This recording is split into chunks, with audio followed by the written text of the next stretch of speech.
Hey besties, and welcome back to episode 7 on Tiny Toot. I feel like we are finally starting to progress things on the island.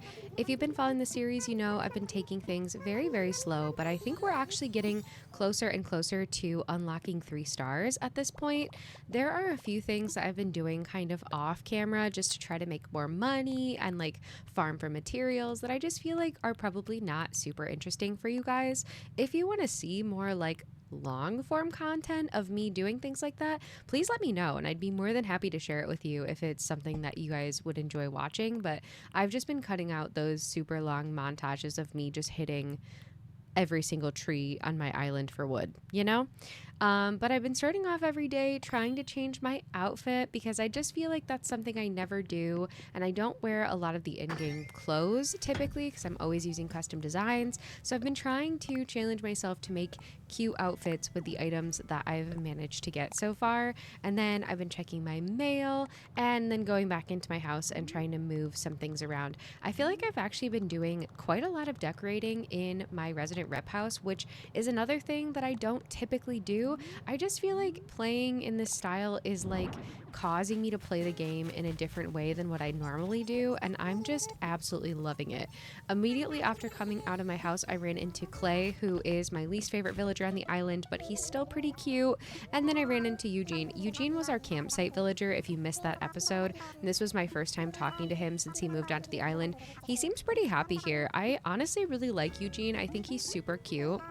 And then we had Leaf visiting the island as well. I think this is the second time that he has visited, but I end up just buying some like whatever food crops from him, some bushes and flowers. I feel like what's going to hold me back from unlocking 3 stars is that I just don't have enough flowers on my island. I actually don't think I have any hybrid flowers, and I'm pretty sure that you get extra points towards having 3 stars if you have hybrid flowers. So I'm a little bit worried that it's going to take me a while to unlock it. But then after that, I went ahead and visited Nook's Cranny, and I pretty much bought, I think, everything in Nook's today except for that like bottled ship, just because I don't really feel like it's my favorite item. I love the typewriter though, so I was super excited about finding that in there. That's another thing that playing like this has gotten me so much more excited for finding items. Since I've been using my modded Switch and visiting Treasure Island so frequently, I've just gotten so used to like pretty much being able to use whatever item I want in the game without really having to put any effort in. I also have completely stopped crafting DIYs because I can just like use my modded Switch to spawn the item in. So the whatever designs that I end up doing on this island are going to end up taking me so much longer now because I'm going to actually have to craft every single item. And I'm honestly so excited for that. I feel like this kind of playing is just so relaxing, and I don't know, I'm finding myself grabbing my Switch to visit the island more than I think I ever have. And then I ran in here and they started to let me know that I would be able to start selling housing kits, which was super exciting. And then this is just like a little look at the map so far. I'm trying to kind of place the houses, like spread them all over the island, because I think in like previous islands, what I would do is I would put all of the houses on the beach. That way I would have like clean open areas for doing decorating.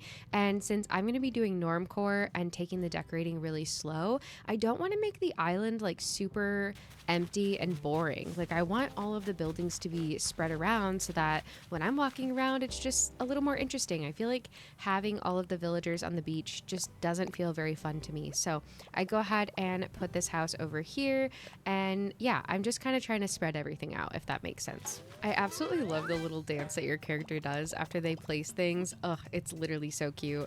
And then I decided to put a few items around this house. I just feel like it looks really cute. I feel like I'm leaving little presents for whatever villager ends up moving in here. These are just things that I had in my inventory from our visit to Nook's Cranny and also from the recycling bin, but I low-key feel like it's so cute. I'm just pretending like, hey, these are your little move-in boxes and things like that, future villager. After that, I did go ahead and get a Nook Mile ticket so I could fly over and see if we could get a villager to fill that plot, and I ended up running into Buzz.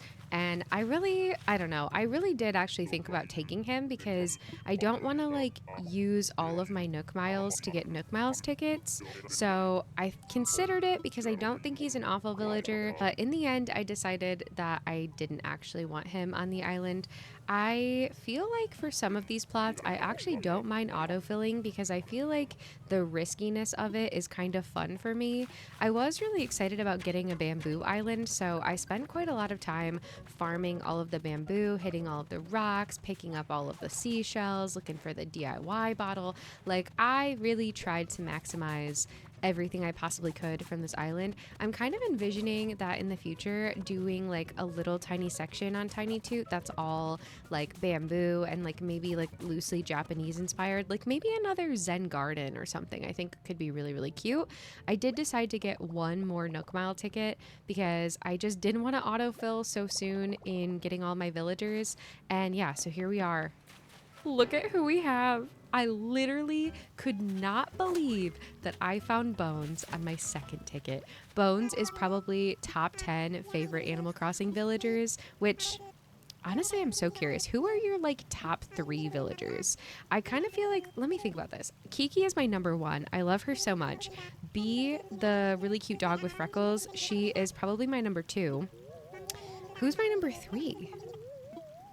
I actually don't know. I think all I've really thought about is just those 2 because I love them so much. Now I have to kind of think about who would be in my top 10 list.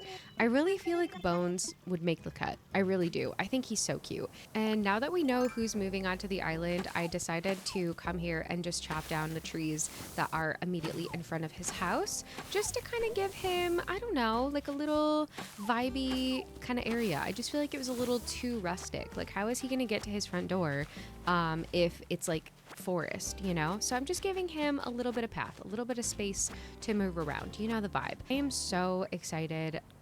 Yeah, I don't even know what to tell you guys. I'm just so excited for him. I love him so, so, so much. I am getting a little bit nervous though for when it's time to start decorating. I'm gonna have like no items. So that's gonna be a pretty massive challenge and I'm not really sure that I'm ready for it. But that is gonna wrap up episode 7 on Tiny 2. I really hope you guys are enjoying the series. If you are, don't forget to like and subscribe. We're getting so close to hitting 19K on the channel and I'm so excited.